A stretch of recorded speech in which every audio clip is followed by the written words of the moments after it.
What were the Chicago Boys' economic policies in post-Allende Chile? Imagine a country trying to rebuild after a turbulent period of socialist reforms. That was Chile after President Salvador Allende was overthrown in 1973. The new government turned to a group of economists known as the Chicago Boys. They had studied at the University of Chicago and believed in free market ideas.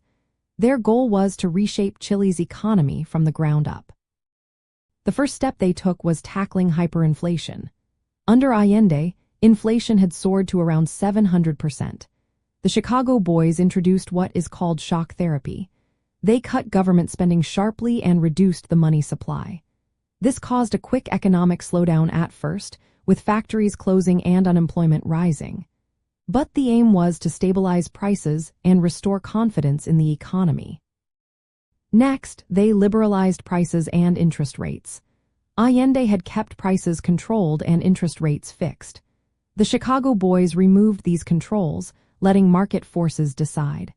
Banks and financial institutions were reprivatized, meaning they were sold back to private owners.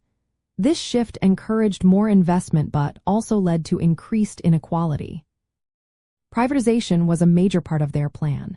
They sold off many state-owned companies, often at very low prices. These included industries like copper mining, telecommunications, and utilities. Many of these firms had been nationalized under Allende to serve public needs. Now they were sold to private investors, which caused controversy. Wealth and control became concentrated in fewer hands, and some Chileans felt their social gains were lost. The policies also included deregulation.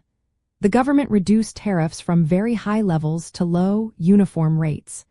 They opened Chile's economy to foreign investment, making it easier for international companies to operate there.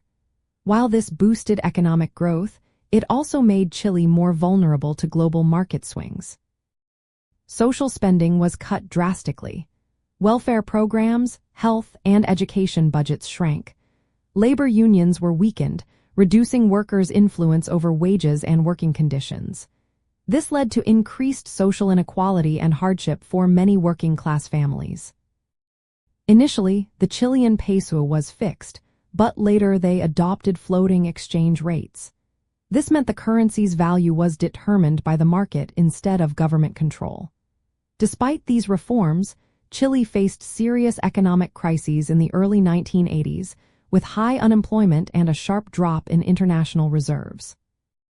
From a communist perspective, these policies were seen as a sharp rollback of social progress.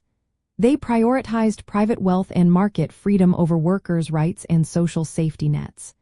The military dictatorship supported these reforms, suppressing opposition and labor movements to push through their agenda. In the end, the Chicago Boys' policies aimed to dismantle socialist reforms and create a free market economy. They focused on privatization, deregulation, and austerity measures. While some economic indicators improved, many Chileans experienced increased inequality and social hardship. Their approach shaped Chile's economy for decades, leaving a lasting impact on the country's social fabric.